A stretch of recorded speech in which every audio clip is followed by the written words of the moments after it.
You are sitting on a gold mine. You don't need to look for anything else. Sit. Yes, find somewhere to sit. Just sit and listen real good. Before you pay for that next course, before you take that next class, before you go for that next skill, before you go learn that next thing, you need to watch this video and watch till the end. Towards the end of the video, I'm going to tell you my own story on how I got started, on how I learned that no matter what it is that I do, no matter what industry I am in, I can make an unbelievable amount of money, month over month, time over time, and I do not have to learn something extra. I do not have to go and dump everything I know and pick up something entirely different. I don't have to be in tech.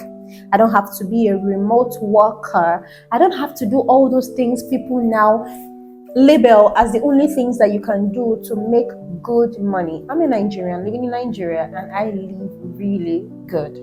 If you're new to the channel, this is the part where you tap that follow. So let's get right into it.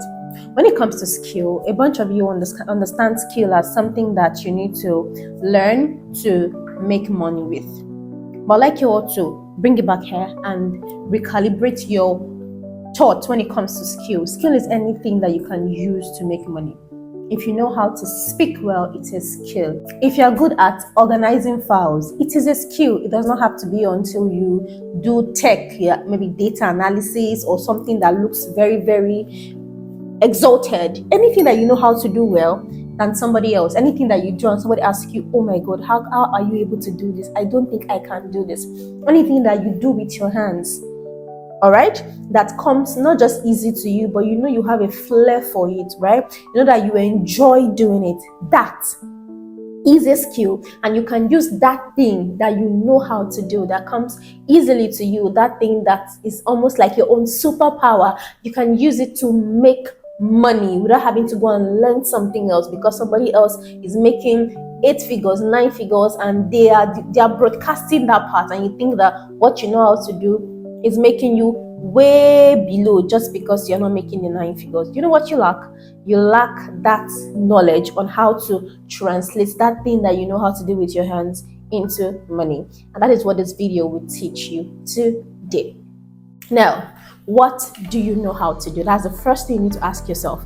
And you need to ask yourself very honestly, because oftentimes we try to imitate the next person beside us, try to imitate that person that you either look up to, you try to imitate that person that maybe you're even envious of, and you try to begin to pick up things that you think they are doing as something that you should be doing.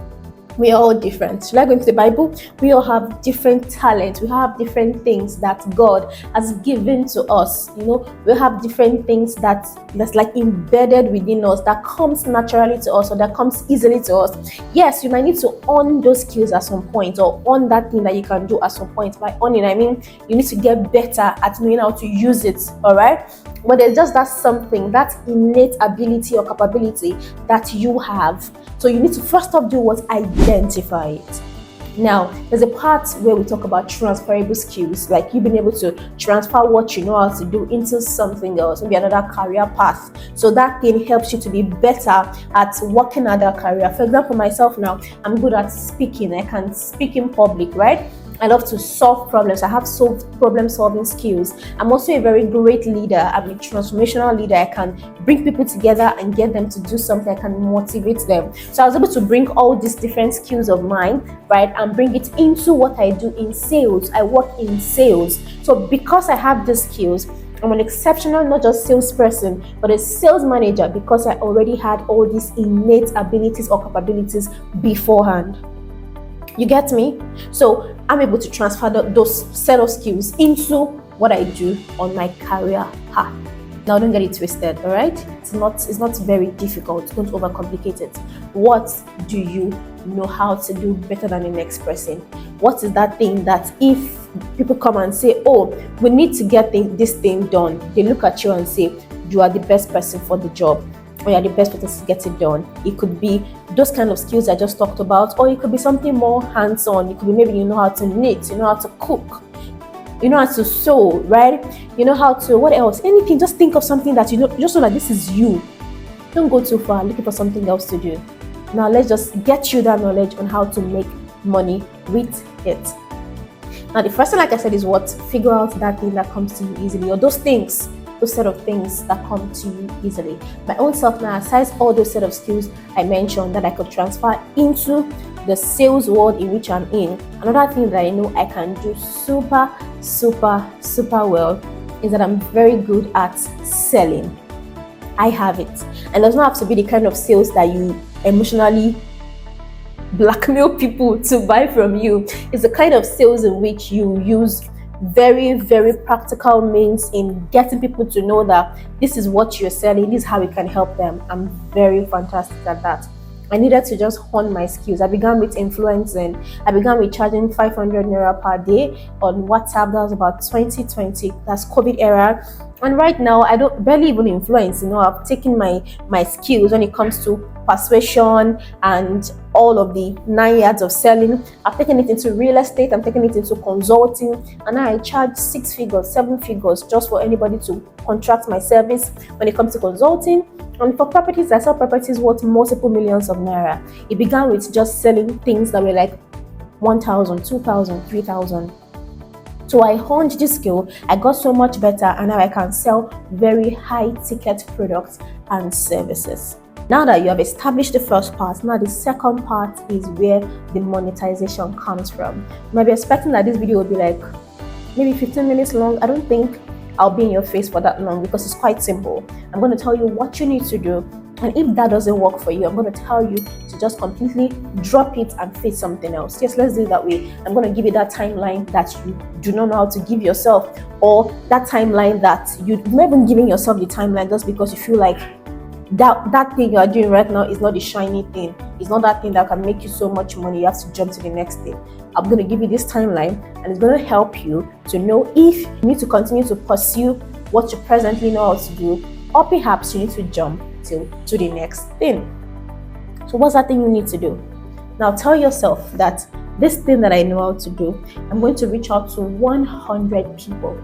And if all 100 of them do not buy, then I'm going to move on to the next thing I can lay my hands on. So it means that if you can make dresses, you can sew dresses, you're good at it, but you feel like nobody's going to patronize you and pay you good money for it, that's no problem. What are your designs? Who are your designs made for? You should know that not everybody is going to wear any kind of design that you make. It means that there are some particular kind of persons that the kind of dresses you make are going to appeal to, or is going to appeal to. Do you understand me? So looking at your designs, who are those that come to mind that you just know that this kind of person should be to wear my outfit? So the first thing that you do is to establish the kind of persons that would definitely love your outfit. Once you have established that, package one of the outfit or two of the outfit and send to somebody who's already out there, maybe like an influencer of some sort, somebody who already has some kind of following, be it any social media platform. Send the dress to the person, and the person wear the dress and just send you a picture. Don't tell the person, no pressure to even post. Just wear the outfit and send me a picture. What you're not going to do, you're going to post up this outfit on your different socials, right? And then you're going to enter the DMs of those that you know that this outfit will suit them well. You have 100 DMs, or if it's a phone call you have to make, you have 100 phone calls to make. Now, not every single industry is going to work with phone calls. Like things like real estate now, phone calls will be fantastic. But if you make dresses, phone calls might not really work for you. So you might need to do more of DMing. DM them the design and say, I have this outfit. I'm very certain that it's going to look so good on you. This is the price of the outfit, and I promise you that if you do not like it, I'm going to give you 100% refund. Now, it's best for you that way because as a tailor or designer or whatever it's called nowadays, you can easily make the outfit and send to them. And if they do not tell you that they don't like the outfit within 24 hours of them receiving it, it means you don't have to refund. Do you understand me? So, but the refund part is just let them know that I'm telling you that I'm really good at what I do and you love my outfit, but if you don't like it, I'll give you your money back. Now, I understand that you definitely have incurred some costs, but know that at this juncture, you're trying to put yourself into the market. So, desperate times, do what? You know how they say it. So, do that and hold the money, don't spend the money. Yes, it might inconvenience you, but also ensure that you have charged well. You have not charged yourself. Do you understand me? And secondly, also again, ensure that you have sewn it very well. You know, you've done a badass job. So once you send it to that person, you know that there's no way under the heavens that they won't like it. And then wait.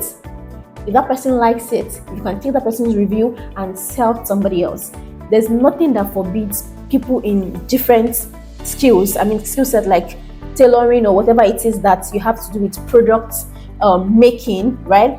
Nothing forbids you guys from sending DMs. A bunch of you do not see. I don't know why you don't send DMs to people. And I'm not saying DMs of, oh, repost for me. I'm saying practical DMs of, I made this kind of outfit. I'm sure that this outfit is something that you would look so good in. This is my price. And if you don't like it, I'm going to refund you. You can think of more practical sales, more sales strategies to sell it. But basically, that will work for you. And then when you're able to DM these different persons, if by the 100th person, you don't get anything affirmative, then maybe you can close up and try something else. But I'm too certain that before you get to 100 persons, as long as you are somebody who is very focused on, let me see how well this thing does, you would get a response. And the kind of response you're going to get along the way, note, that's to do two things for you. First off, that's to make you know how well you are doing with what you're doing. Are you good? Are you pretty good? Are you so good? Just that kind of feedback. So you have to use that feedback now to know what to do better before you now send the DM to the next person. If you are rejected, check. If somebody, you DM someone and they don't reply to you, or they just say, I'm not interested, it's fine. Just look at it. Use that feedback, to know what to do better the next time you're entering another DM.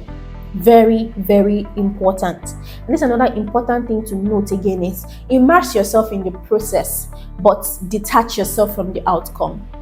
Do you understand me? Immerse yourself in the process, but detach yourself from the outcome. The process is, I'm sending these DMs, I'm making this phone call. Don't mind that I'm using just tailoring. It cuts across any industry, any field, any career path, any niche, whatever it is. Even if you're a product, a service business, you can use the same thing, right? Immerse yourself in the process of doing all those DMings or callings, but do what? But detach yourself from the outcome. So it means that when you are rejected, you don't internalize it and then go and sit somewhere and feel very sad and organize a pity party for yourself. No, the point is that we're reaching out to 100 people and we're not allowing ourselves to be sad or to be weighed down until we get to the 100th person, so that you can prove to yourself that this particular thing that you're doing really, really cannot be successful. I'm going to stop here. You know why? Because I would like you to go and try this and come back to the comments, or find me on WhatsApp, or find me on Instagram. On Instagram, I'm unusual_esosa, unusual_ESOSA esosa. On WhatsApp, my number is 08167865651. You can text me up and tell me how this went for you. And if you give me a feedback, then I will know what to come back here and make another practical video for you on the next steps after you have secured your clients while you are reaching out to 100 prospects or to-be clients. I found this video very helpful. Please do well to share, do well to subscribe, of course, do well to like, and I'll see you on my next video.